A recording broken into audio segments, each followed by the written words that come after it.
샬롬 샬롬 샬롬 샬롬.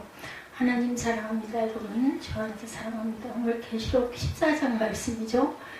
예, 천사가 전하는 말 이렇게 나와 있습니다. 14만 4천 명이 부르는 노래. 아까 제가 말씀드린 대로 14장 전체가 20절까지 있죠. 1절부터 20절까지 있는데 1절에서 5절은 14만 4천 명이 부르는 노래, 그리고 6절부터 13절까지는 새 천사가 전하는 말, 오늘 제목이기도 하죠. 새 천사가 전하는 말.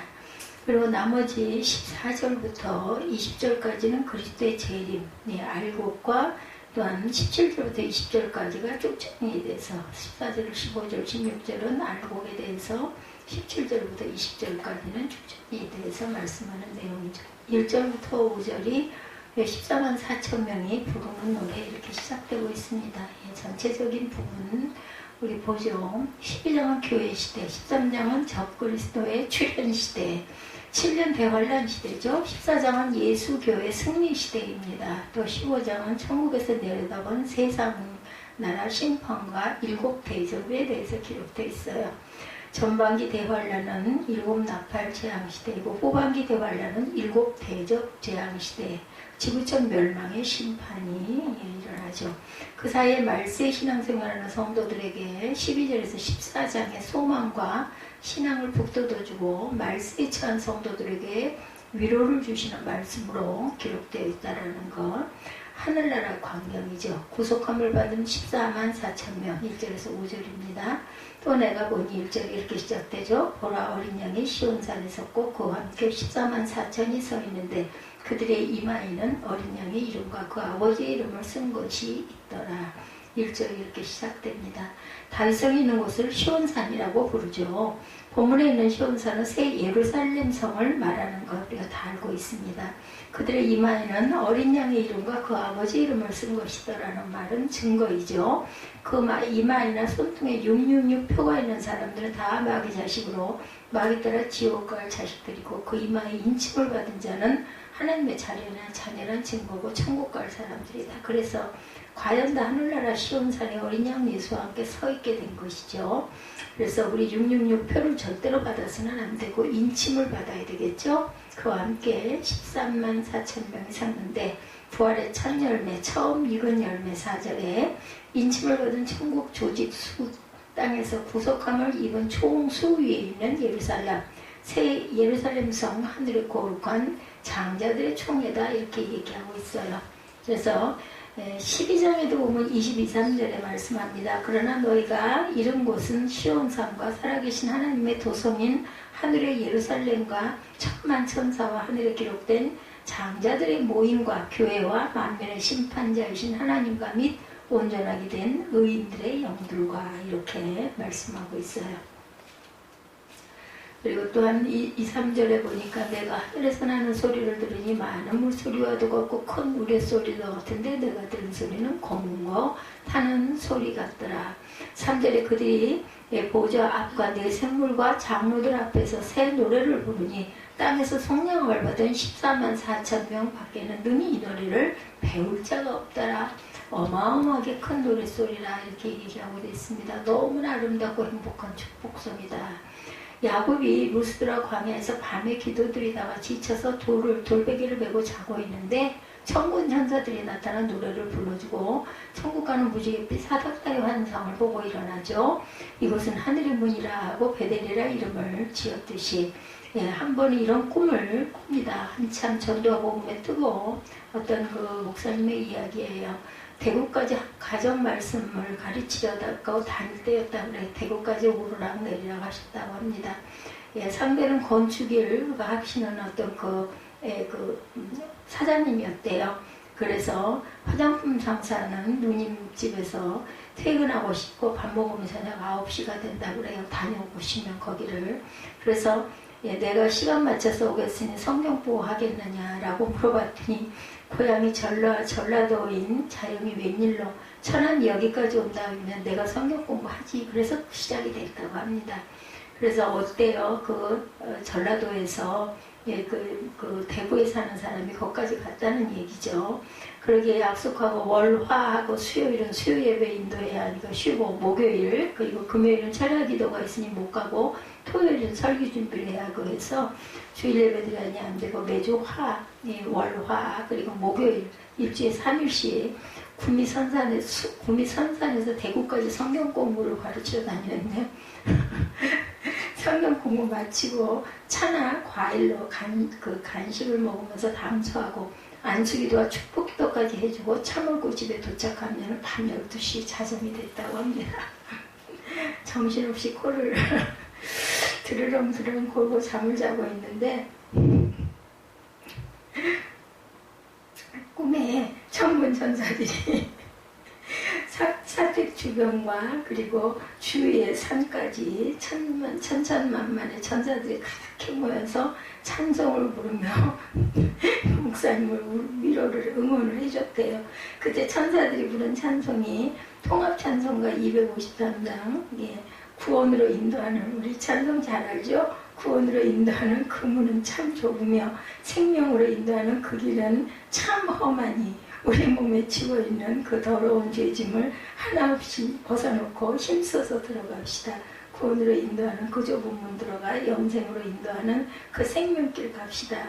그래서 2, 3절까지 얼마나 새들같이 가볍고 경쾌하고 너무나 권위 있게 그렇게 불렀다 그래요. 꿈에도 하나님이 전도하는 것을 이렇게도 기뻐하시는구나 싶었다고 그래서 힘을 내서 열심히 다니셨다라는 이야기입니다. 천국 가서 유행가가 튀어나와서 부끄러움 당하지 말고 온전할 때 유행가 적어도 찬송을 많이 부르서 이런 재밌는 이야기가 올라와 있더라고요. 우리나라 사람들 유행가 가요 부르고 듣는데 다들 아주 대단히 잘한 저는 그 예전에 가요를 그렇게 많이 알기도 했는데 뭘 하려고 그러면 하나도 생각이 안 나요. 구절 조금 생각은 나지만 제목도 생각이 안 나요. 그리고 가곡도 마찬가지로 몇 곡밖에 생각이 안 납니다. 남자 노소를 불문하고 귀에다 이어폰을 꽂고 너도 나도 노래 세상에 푹 빠져 살아가고 있더래요. 우리는 입이 거룩해지기에 노래가 달라져야 되겠죠. 그래서 4절과 5절에도 보면 이 사람들은 여자와 더러움으로 더럽히지 아니하고 순결한 자라 이렇게 이야기하죠. 그래서 말씀대로 여자와 불법으로 바람 피운 자는 그 7개의 계명을 범했기 때문에 천국 못 간다고 설교한다면 재미는 다윗은 천국을 갔을까요? 못 갔을까요? 못 간다라는 거죠. 그렇게 따지면. 근데 회개했죠. 그렇다고 세상에서 마음껏 바람피라고 말하는 것이 아니라 여자는 여기서 여자는 세상을 말한다는 거예요. 여기서 여자. 여기서 여자의 얘기가 나오죠. 4절 보세요. 이 사람들은 여자와 더불어 더럽히지 아니하고 순결한 자라 이렇게 얘기했을 때 여기서 이 여자라는 것은 그런 뜻을 갖고 있다라는 거죠. 세상 관계, 세상 즐거움과 쾌락에 빠지지 말아야 된다. 세상 즐거움과 여행과 취미생활에도 빠지지 말고 거룩하게 구별된 신앙으로 세상을 정복하며 살아야 되겠죠. 어린 양이 어디로 인도하든지 따라가는 자, 사람 가운데 성령함을 받아 처음 익은 열매로 하나님과 어린 양에게 속한 자들이다. 계시록 13장 10절입니다. 저와 여러분의 삶이 어린 양만 따르며 어린 양이 인도하는 대로 살고 있는지 어린 양을 따라가야겠죠. 예수 그리스도입니다. 어린 양 따라가는 자는 어린 양을 따라 사는 자들이라는 그런 생각을 잊지 말아라. 5절에 그 입에 거짓말이 없고 흠이 없는 자들이다. 주님 마음 가진 신부 신자, 여기 그 입에 거짓말이란 말은 거짓말하는 사람이 아니라 하나님이 없다고, 하나님을 모른다고, 또는 말씀을 자기 기분과 자기 마음대로 해석하는 자들이 거짓말하는 자들이지. 저는 옳다고 생각합니다. 자기 기분과 자기 마음대로 해석을 해서는 절대 안 됩니다.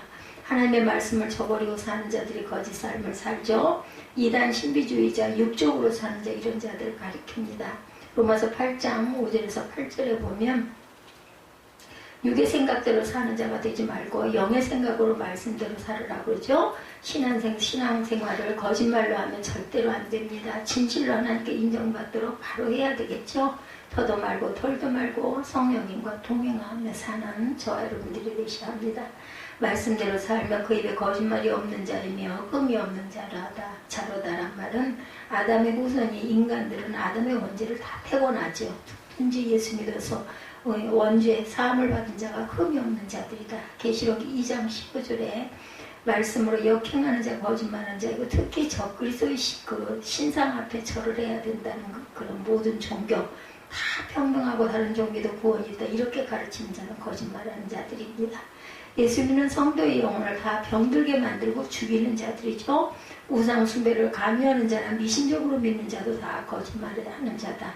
근원적으로 베드로와 요한과 야고보와 바울 같은 그 제자들이 가는 곳곳마다 예수 그리스도를 구주로 믿어야 구원받는다고 가르쳤더니 유대의 그 선생들이 내려와서 예수의 제자들은 다 이단자들이니 너희들이 그들의 말을 들으면 다 지옥 가니 모세 때부터 고유하게 내려온 율법을 지켜야 구원받는다 이렇게 말하죠. 예, 누가 그랬어요? 바리새인들이. 이 율법은 하나님 야훼가 시내산에서 불꽃 가운데 강림하셔서 친히 하나님의 불꽃 손가락이 나타나 바위에 세계 두 돌판을 떠주신 것이라고. 나사렛 예수는 우리 민족 종교회의에서 이단으로 지목하여 십자가 사형틀에 달아 죽인 자라고. 그 예수를 믿는 자는 허공을 믿는 자와 같다고. 진정한 구원은 뿌리를 바로 알고 믿어야 한다고 이렇게 가르치는 사람들이 있다는 거죠. 많은 이방인들이 마음이 흔들려서 유대교로 돌아서고, 예, 그래서 이 말에서 나왔다고 그래요. 거짓말하는 자가 되지 말고 거짓말을 절대 따라서도 안 되겠죠. 새 천사의 복음 증거가 6절부터 13절까지 이어집니다. 6절의 첫째 천사의 증거죠. 또 보니 다른 천사가 공중에 날아가는데 땅에 거하는 자들 곧 여러 나라와 족속과 방언과 백성에게 전할 영원한 복음을 가졌더라. 예수 그리스도를 믿고 구원받은 진리는 영원한 복음입니다. 율법은 이 땅에 사는 날 동안 하나님의 백성답게 살게 하는 도덕적 율법이지 그 율법을 지켜서 구원받는 것이 아니죠. 예, 진정한 복음은 십자가에 죽었다 3일 만에 부활하셔서 하늘나라로 승천하신 예수 그리스도의 십자가 복음을 믿고 구원받은 복음이 진정한 영원한 복음입니다. 그리고 7절인가요? 글자가 되게 잘 안 보이는데 첫째 천사의 증거, 첫 번째 복음, 하나님의 심판의 임박성을 선포합니다. 7절이 맞나요? 그가 큰 음성으로 이르되 이렇게 시작되죠? 맞네요. 예? 네, 14장 7절. 7자가 이게 또 색깔이 노랗게 된 걸 안 써놔가지고 그가 큰 음성으로 이르되 하나님을 두려워하며 그에게 영광을 돌리라. 이는 그의 심판의 시간이 이르렀으니 하늘과 땅과 바다와 물들의 근원을 만드신 이를 경배하라 하더라. 저 그리스도를 두려워하지 말고 하나님만 두려워해야 되죠. 성경에 보면 몸은 죽어서 영혼을 죽일 수 없는 인간이나 사단을 두려워하지 말고 내 몸과 영혼을 지옥불에 던질 하나님을 두려워하라 말하고 있습니다. 왜 하나님을 두려워해야 하는가? 그 이유는 거기 있죠. 예. 이는 그의 심판의 시간이 이르렀으니 심판날이 가깝죠. 그러므로 마음을 가다듬고 하늘과 땅과 바다와 물들의 근원을 만드신 이를 경배하라 하더라. 하나님이 창조주시죠. 창조하신 것을 다스리는 통치자, 다스리시고 통치하시던 것을 심판하시는 심판주 맞습니다. 아멘. 8절에 둘째 천사의 두 번째 복음, 예, 두 번째 증거입니다. 예, 둘째가 그 뒤를 따라 말하되 무너졌도다 무너졌도다 큰 성 바벨론이여 모든 나라를 인하여 진노의 포도주로 먹이던 자로다 하더라. 무너졌도다 무너졌도다 큰 성 바벨론이여 무너질 것이 다가 아니고 무너졌도다.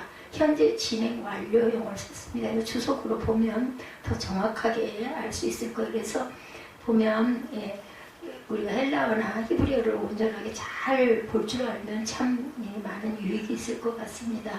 예, 현재 진행 완료형, 이 말은 계시록 17장에 무너졌도다 무너졌도다 큰 성 바벨론이여 한 것을 미리 보고 미리 예언적으로 선포한 것이다 이렇게 나와 있습니다. 진노의 포도주를 먹이던 자, 그러니까 자기가 하나님의 진노의 포도주를 마시고 말았어요. 우리 진노의 포도주를 절대로 마셔서는 안 되겠죠. 큰 성 바벨론이여 모든 나라를 인하여 진노의 포도주를 먹이던 자로다 하더라. 이 세상의 우상 숭배를 선도하는 어미국들은 다 무너진다는 거죠. 온 세상의 권력가들이 알고 보면 하나님의 백성들의 우상 숭배 사상과 죄악을 먹이는 자들이다. 북한만 하더라도 김일성 수령아버지, 김정일 장군, 김정은 원수님 이렇게 얘기하고 부른다고 하죠. 그래서 죄 없는 백성들로 하여금 하나님의 품으로 못 가도록 가로막고 불지옥으로 끌고 가고 있어요. 이거 바로 이런 것들을 말하는 거죠. 참 우리가 나만의 자유민주 대한민국에 태어나서 하나님을 알고 예수를 믿게 된 것이 얼마나 큰 축복인지 모릅니다. 아까 그 재밌는 말씀하신 그 목사님이 한 번은 연합 노방 전도로 2시간 동안 하고 집으로 돌아오면서 가장 나이 많은 동임 목사님을 집까지 모셔드리려고 차에다 모셔드리려고 하는데 드리고 왔는데 교회당에 도착하자마자 교회당에 들어가서 잘 다녀오게 하시니 감사합니다 하고 기도를 했대요. 하나님이 기다렸다는 듯이 남에게 죄를 먹인 죄를 회개하라고 책망하는 영의 음성이 들려가지고 깜짝 놀라서 내가 언제 남에게 죄를 먹였습니까 하고 물었다죠. 이 목사님이 상당히 좀 재밌기도 하시면서 기도도 아주 직선적으로 열심히 하시는 분 같아요. 그랬더니 상대방 목사님의 연세가 70이 다 돼가는데 굉장히 거룩한 성자 같은 종이었다고 그래요. 그 내 종에게 죄를 먹인 죄를 회개하라는 것. 어떤 죄를 먹였느냐고 물어보니까 조금 전 그 목사님이 우리 교회 차를 타고 완전히 우리 교회와 반대 방향에 사시는데 한참 동안 모시고 가는데 그 목사님 말 요즘 여자 운전자들이 많이 생기는데 우리 이웃에 있는 어떤 여자분은 동기 모임에 가서 술을 먹고 술 취해서 운전하다가 사고를 냈대요. 하시기에 제가 받아서 저도 어제 그저께 어떤 여자분이 우리 차를 들이받고는 비실비실 계속 도망가게 따라갔더니 경찰이 없는 외진 곳에 갔더니 내려서 돈은 얼마든지 드릴 테니 한 번만 용서해달라고 비는데 보니 술을 많이 드셨길래 여자분이 술이 취해 운전하시면 어떡합니까 했더니 제발 우리 남편이 알면 저 쫓겨납니다. 한 번만 용서해 주세요 하며 가방을 여는데 돈이 한 가방 가득하더라네요. 길게 좀 많은 금액을 부려다가 당황해서 두려워하는 그 여자분을 보니 자신의 아내가 생각이 나서 마음을 좀 편하게 해주고 싶어가지고 얼마 들지는 모르겠지만 10만 원만 주고 가세요 했더니 지금 어떤 그 모임에 다녀오는 길이라면서 돈이 한 가방인데 그 중에 10만 원을 세워주면서 연신 허리를 굽히며 너무 감사하고 떠났는데 차 고치러 가서 왜 그 전체를 다 새 걸로 갈아줘야 된다고 하기에 그냥 타기로 하고 그 돈은 하나님께 바쳤다. 그랬대요. 제가 안 고쳤대요. 주일날 드리기로 생각하고 가지고 있는데 아직 안 바쳤는데 바쳤다고 거짓말했다는 거예요. 그래서 하나님의 거룩한 종에게 거짓말을 먹였다는 거예요. 그때 하나님은 거룩한 종에게는 더 거룩한 온전한 것을 요구하신다는 것을 이 목사님이 깨달으셨대요. 그래서 그 목사님은 집에 가서 식사를 하자마자 너무 심한 구토와 설사병이 나서 119를 불러서 그 차병원 응급실에 입원하여 5일 동안 고생을 했다고 합니다. 그 목사님은 남에게 죄를 절대로 먹이지 말아야 되겠다는 거죠. 특히 음란죄나 간음죄는 육체적으로 몸 안에 죄를 짓는 죄악이기 때문에 하나님이 특별히 진노하신다. 남에게 죄 먹인 죄를 우리가 항상 회개해야 된다는 거죠. 죄는 뿌린 대로 거두고 심은 대로 죄값은 갑절로 거둔다라는 것을 깨달으셨다는 거예요. 말 한마디 잘못했다가 9절에 셋째 천사의 증거가 나옵니다. 또 다른 천사고 셋째가 그 뒤를 따라 큰 음성으로 이르되 만일 누구든지 짐승과 그의 우상에게 경배하고 이마에는 손에 표를 받으면 10절에 그도 하나님의 진노의 포도주를 마시니 그 진노의 잔에 섞인 것이 없이 부은 포도주라. 거룩한 천사들 앞과 어린 양 앞에서 불과 유황으로 고난을 받으리라. 짐승이죠. 사단입니다. 여기서 짐승은 사단에게 경배하거나 말세 666 표를 받으면 망하죠. 하나님의 심판의 진노의 포도주를 마시게 됩니다. 그게 바로 유황불이 타는 지옥불이죠. 그 고난의 연기가 세세토록 올라가리로다. 짐승과 그의 우상에게 경배하고 그 이름표를 받는 자는 누구든지 밤낮 쉼을 얻지 못하리라. 한 번 실수로 평생 동안 감옥살이를 하듯이 예수 안 믿는 죄는 영원토록 지옥불의 고통을 받죠. 말세 지구촌을 향한 새 천사의 마감 전도는 성도들에게 삼중 복음이 된다라는 것. 첫째, 적그리스도를 두려워하지 말고 창조주 심판주 하나님을 두려워해야 되겠죠. 둘째는 세상 나라는 무너집니다. 무너질 세상 나라에 미련두지 말고 천국을 사모해야 됩니다. 천국을 심판주 창조주를 두려워하고 우리 둘째로는 천국을 사모하고 그리고 아파트 그냥 썩어질 없어질 외모 이런 거 자랑하지 말아야 되겠죠. 그런데 돈을 투자하지 말고 내 영혼이 구원받는데 신경을 쓰고 깨어있는 신앙생활을 해야 되겠죠. 셋째, 짐승과 그가 세운 우상에게 절하지 말고 육류의 표를 받지 말아야 되겠죠. 그들은 다 하나님의 진노의 포도주의 잔을 마시게 된다라는 것. 그래서 12~13절에 보면 성도들의 인내가 여기 있으니 또 내가 들으니 그들은 하나님의 계명과 예수에 대한 믿음을 지키는 자니라. 주님이 모진 고초를 인내하시고 생명 바쳐서 이런 생명의 복음을 인내의 신앙으로 잘 이어나가야 되겠다. 13절에 또 내가 들으니 하늘에서 음성이 나서 이르되 기록하라. 지금 이후로 주 안에서 죽은 자들은 복이 있도다 하시네. 복된 죽음이 되기를 축원합니다. 우리가 한 번은 다 돌아가요. 그죠? 죽음은 죽음인데 복된 죽음이 있고 지옥 가는 죽음이 있다라는 것.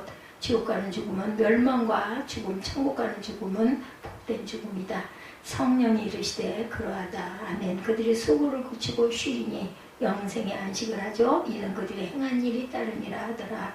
행한 대로 천국이나 지옥을 간다라고. 상급도 마찬가지요. 상급과 책망이 우리를 늘 기다린다는 것. 고린도전서 3장 13절입니다. 각 사람의 공적이 나타날 터인데 그날의 공적을 밝히리니 이는 불로 나타내고 그 불이 각 사람의 공적에 어떠한 것을 시험할 것이니라. 이 말씀만 기억할 것이 아니라 다음 두 절도 기억해야 되겠죠. 고린도전서 3장 14~15절입니다. 만일 누구든지 그 위에 세운 공적이 그대로 있으면 상을 받고 누구든지 그 공적이 불타면 해를 받으리니 그러나 자신은 구원을 받되 불 가운데서 받은 것이니라. 우리가 심는 것, 어떤 것을 심는가에 따라서 이렇게 공적이 이렇게 귀한 은혜가 되기도 하고 아무런 공적이 없이 다 타버리고 나면은 새로운 공적이 불 가운데서 받는 것이라는 거죠. 심지어 어떤 이는 부끄러운 구원받는 이도 있다고 했습니다. 살아있는 지금이 기회입니다. 신앙생활을 절대 미뤄서는 안 되겠죠. 나중에 잘하면 되지 절대로 하면 안 된다는 게 나중에 충성하면 되지 이것도 아니라는 거죠. 그리고 14절에서 20절이 마지막 추수죠. 본문에서 곡식 추수의 비유를 통해 그리스도께서 성도들을 구원하시는 장면과 14절에서 16절까지 포도송이의 수확을 통해 불신자들에게 임할 심판의 진노가 묘사되어 있어요. 이 비유의 순서는 우리로 하여금 선구원 후 심판의 사상을 발견하게 한다. 우리 14~5절부터 20절까지 안 읽었으니 한번 읽어볼까요? 교독합니다. 또 내가 보니 흰 구름이 있고 구름 위에 인자와 같은 이가 앉으셨는데 그 머리에는 금리 올리고안 있고 그 손에는 예리한 낫을 가졌더라. 또 다른 천사가 성전으로부터 나와 구름 위에 앉은 이를 향하여 큰 음성으로 외쳐 이르되 당신의 낫을 휘둘러 거두소서. 땅의 곡식이 다 익어 거둘 때가 이르렀으니이다 하는. 구름 위에 앉으신 이가 낫을 땅에 휘두르매 땅의 곡식이 거두어지더라. 또 다른 천사가 하늘에 있는 성전에서 나오는데 역시 예리한 낫을 가졌더라. 진노의 포도주 축정입니다. 불을 다스리는 다른 천사가 제단으로부터 나와 예리한 낫가진 자를 향하여 큰 음성으로 불러 이르되 내 예리한 낫을 휘둘러 땅의 포도송이를 거두라. 그 포도가 익었느니라 하더라. 천사가 낫을 땅에 휘둘러 땅의 포도를 거두어 하나님의 진노의 큰 포도주 틀에 던진다. 합독합니다. 성 밖에서 그 틀이 밟히니 틀에서 피가 나서 말굴레까지 닿았고 1600스타디온에 퍼졌더라. 이렇게 말씀하고 있습니다. 우리로 하여금 그 선구원 후 심판의 사상을 발견하게 하죠. 또한 이것은 성경 전체에 일관된 사상으로 계시록 7장 1절에서 4절, 마태복음 25장 31절에서 46절, 누가복음 3장 17절, 하나님께서는 반드시 불신자에게도 회개할 수 있는 기회를 먼저 부여하신다는 것을 우리가 알아야 되고, 성도들이 받을 축복과 불신자들에게 임할 영원한 형벌을 강하게 대조하여서 보여주시고 있다는 것. 이해를 돕기 위해서 이 두 가지 추수 비유를 비교해보면 다음과 같습니다. 1번 그 비유에서 나타난 추수꾼이 곡식 추수 14절에서 16절에는 예수 그리스도가 직접 하셨고 포도 추수에서는 천사들이 추수를 합니다. 또한 둘째, 둘이 한 낫을 가진 것, 심판 때라는 뜻이고 그리스도께서 세상을 심판하시면 한 낫을 가지고 세상에 오셔서 이 한 낫을 휘둘러 알곡을 거두신 후에 천사들이 이 한 낫을 휘둘러서 포도송이 악인들을 거두 심판한다.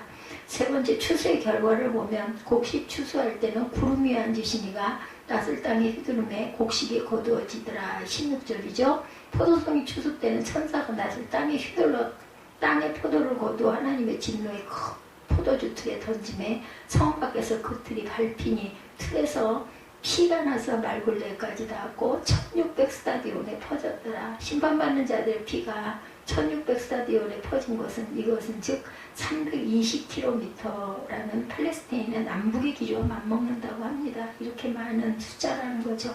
그리고 심판의 물결이 넘치고 흘러 온 땅을 뒤덮을 것을 보여주죠. 상징적으로 심판의 완전성을 보여준다고 할 수 있고 조금도 긍휼이 없는 악인들의 완전 심판이다. 곡식, 알곡 추수 14절에서 16절, 포도송이 추수 17절에서 20절이죠. 우리가 읽어본 대로 예수 그리스도의 곡식 추수 14절에서 16절, 알곡 추수 14절 또 내가 보니 흰 구름이 있고 구름 위에 인자와 같은 이가 앉으셨는데 머리에는 금면류관 있고 그 손에는 예리한 낫을 가졌더라. 구름 위에 인자 같은 이가 앉으셨다는 말은 인자 같은 이는 예수님이시고 구름 위에 앉으셨다는 말은 주님의 보좌는 들린 보좌요 너무도 장엄한 보좌다.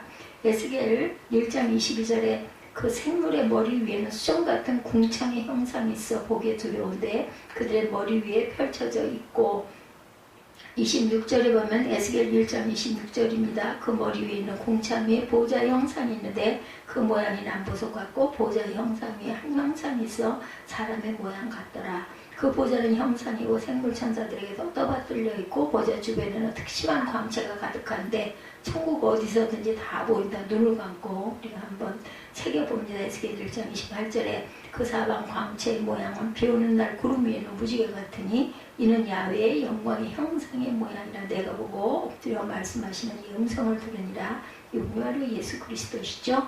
다니엘 7장 10절에서 14절에도 재림하실 예수님은 인자 같으니라 표현하고 있습니다. 그러나 예수님은 인자 사람의 아들이 아니라 하나님의 아들이시죠. 다만 성도들이 쉽게 이해하기 위해서 인자 같으니라고 말했던 것이다. 구름 위에 사람의 아들 같은 이가 있었는데 추수의 주인은 사람의 아들 같으니 인자 같으니 그 이사야 1장 13절에도 다시 오실 예수 그리스도시다. 그 머리에는 금면류관이 있고 그는 십자가에 돌아가실 때처럼 가시면류관과 그분은 성육신과 부활을 통해 사단을 이기고 승리하셨을 뿐 아니라 세상을 영원히 통치하시는 분이다. 손에는 낫을 가졌더라. 손에 이 한 낫을 가지신 것은 추수도구로 곡식, 알곡, 성도들을 거두어 전국 곳간에 들이치는 추수를 하기 위해서다. 또한 곡식은 성도를 가리키죠. 알곡, 그죠? 추수는 전국 곳간에 거두어 들이는 것을 말합니다. 주님의 알곡 성도를 추수하고 지나가면 이어서 천사들이 악인들을 추수하여 심판한다. 15절에 또 다른 천사가 성전으로부터 나와 구름 위에 앉은 이를 향하여 큰 음성으로 외쳐 이르되 당신의 낫을 휘둘러 거두소서. 땅의 곡식이 다 익어 거둘 때가 이르렀음이니이다 하니 하늘 보좌로부터 나온 천사죠. 땅의 곡식이 다 익어 거둘 때가 이르렀다는 말이 뭐냐? 땅에 다 익은 곡식은 믿는 성도를 가리키고 거둘 때가 이르렀다는 말은 믿는 성도들을 땅에서 천국으로 드릴 때가 됐다는 말이고 예수 그리스도가 재림하실 때가 됐다는 말이며 동시에 세상 나라는 불심판할 때가 됐다는 말입니다. 예수 그리스도가 재림하시는 날 성도들은 호련히 부활 변화하여 휴거하고 세상 나라들은 천사들이 심판을 합니다. 이제 뭐예요? 초청이들만 남죠. 여기 곡식은 믿는 자 알곡이죠. 여기 다 익은 곡식을 믿는 자 알곡 성도. 예수님도 복음서에 알곡을 추수하여 곳간에 넣는다고 말씀하죠. 본문은 가라지나 쭉정이가 아니라 알곡입니다. 16절 구름 위에 앉으시니까 낫을 땅에 휘두르며 땅의 곡식이 거두어지니라. 예수님이 재림하실 때 믿는 자를 먼저 불러올리죠. 우리는 다 신령하게 부활 변화받아 공중으로 휴거하여 공중에서 주를 배웁습니다. 여기까지 말만 듣던 공중 혼인잔치에 들어가죠. 주님은 영원히 신랑이시고 지상교인들 중에 알곡들은 영원히 신랑 대신 예수님의 신부가 됩니다. 그래서 공중 혼인잔치에 참여하죠. 들러리가 아닌 천국의 주인공. 우리 모두 알곡이 되어야 할 줄 믿습니다. 마태복음 24장 30절에서 31절입니다. 그때 인자의 징조가 하늘에서 보이겠고 그때 땅의 모든 족속들이 통곡하며 그들의 인자가 구름을 타고 능력과 큰 영광으로 오는 것을 보리라. 그가 큰 나팔 소리와 함께 천사들을 보내리니 그들이 그의 택하신 자들을 하늘 이 끝에서 저 끝까지 사방에 모으니라. 두 번째 데살로니가전서 4장 16, 7절입니다. 주께서 호령과 천사장의 나팔소리와 하나님의 나팔소리를 친히 하늘로부터 강림하시니 그리스도 안에서 죽은 자들이 먼저 일어나고 그 위에 예, 우리 살아남은 자들도 구름 속으로 끌어올려 공중에서 주를 영접하게 하시니 그리하여 우리가 항상 주와 함께 있으리라 이렇게 증거합니다. 계시록 11장 15절에도 일곱째 천사가 나팔을 불매 하늘에 큰 음성이 나서 이르되 세상 나라가 우리 주와 그의 그리스도의 나라가 되어 그가 세세토록 왕노릇 하시리로다 하니 고린도전서 15장 51, 2절에도 보라 내가 너에게 비밀을 말하노니 우리가 다 잠잘 것이 아니요 마지막 나팔의 순식간에 호련히 다 변화되리니 나팔 소리가 나매 죽은 자들이 썩지 않을 것으로 다시 살아나고 우리도 변화되리다. 고린도후서 5장 10절에도 이는 우리가 다 반드시 그리스도 심판대 앞에 나타나게 되매 각각 선악간에 그 몸으로 행한 것을 따라 받으라 합니다. 어떤 박사님이 보라 이 한낱을 막 휘둘러 버리지 않느냐 그러니 하나님이 교회부터 잘못 믿는 자들을 심판해버리는 장면이라고 말하죠. 말씀을 잘못 가리키는 자는 심판에 처해지죠. 또 다른 천사가 하늘에 있는 성전에서 나오는데 그 천사의 포도송이 포도송이 성도 불신자 악인의 추수와 심판이 17절에서 20절입니다. 불을 다시 다스리는 천사가 명령하죠. 17, 8절에 또 다른 천사가 하늘에 있는 성전에서 나오는데 역시 예리한 낯을 가졌더라. 18절에 불을 다스리는 다른 천사가 제단으로부터 나와 예리한 낯 가진 자를 향하여 큰 음성으로 불러 이르되 내 예리한 낯을 휘둘러 땅에 포도송이를 거두라. 그 포도가 익었느니라 하더라. 심판이 지엄한지라 불을 다스리는 천사가 맹렬한 불같은 진노로 심판을 선포합니다. 큰 음성으로 불러 가르되 내 이 한낮을 휘둘러 땅에 포도송이를 거두라. 이 포도가 익었느니라. 요엘 3장 13절에 그 포도가 익었느니라. 죄악이 관영한 노아 시대와 소돔과 고모라 성이 심판받는 것처럼 성들이 죄악이 관영하고 심판받을 수밖에 없도록 죄악으로 가득하다. 포도가 검붉게 포도주 만들 수 있도록 충분히 익은 것처럼 죄악이 무르익어 하나님이 심판하실 수밖에 없도록 무르익었다는 뜻입니다. 이 포도송이를 교회 안에 있는 축정의 신자라고 말하며 정신 차리고 바로 믿으라고 윽박지르는 것을 봤어요. 잘못 해석이죠. 오늘 본문 포도송이 추수해서 성 밖에서 포도를 틀에 던져버리는 것은 타락한 세상 나라와 불신자들입니다. 그래서 무서운 진노의 심판이 있죠. 19절에서 20절 천사가 낯을 땅에 휘둘러 땅에 포도를 거두 하나님의 진노의 큰 포도주 틀에 던짐에 하나님의 진노의 큰 포도주를 하나님의 긍휼 없는 큰 진노 무서운 심판 성 밖에서 그 틀이 밟히니 예수님도 인류의 죄를 지고 영문 밖에서 십자가에 달려 물과 피를 쏟으시고 돌아가셨어요. 히브리서 13장 13절에서 17절입니다. 이는 죄를 위한 짐승의 피는 대제사장이 가지고 성소에 들어가고 그 육체는 영문 밖에서 불사름이니라. 그러므로 예수도 자기 피로써 백성을 거룩하게 하려고 성문 밖에서 고난을 당하셨느니라. 우리도 주님의 복음과 사명의 십자가를 지고 영문 밖으로 나아가야 되겠죠. 핍박도 고난도 기쁘게 받고 즐거움으로 천당의 상급을 바라보고 한 걸음씩 나아가야 합니다. 하나님께로 더 가까이 갑니다. 영광 가운데 계신 주님, 변함없는 주님의 크신 사랑, 영원히 주님만을 섬기리. 히브리서 13장 13절에서 17절 그런즉 우리는 그 능력을 지고 영문 밖으로 그에게 나아가자. 우리가 여기는 영구한 도성이 없고 오직 장차 올 것을 찾나니 그러므로 우리가 예수로 말미암아 항상 찬미의 제사를 하나님께 드리자. 이는 그 이름을 증거하는 입술의 열매니라. 오직 선을 행함과 서로 나눠주기를 잊지 말라. 이 같은 제사는 하나님이 기뻐하시느니라. 너희를 인도하는 자들에게 순종하고 복종하라. 저희는 너희 영혼을 위하여 경성하기를 자기가 회개할 자인 것 같이 하느니라. 저희로 하여금 즐거움으로 이것을 하게 하고 근심으로 하게 하지 말라. 그렇지 않으면 너희에게 유익이 없느니라. 틀에서 피가 나서 말골레까지 닿았고 1600스타디온에 퍼졌더라. 아주 무서운 이야기죠.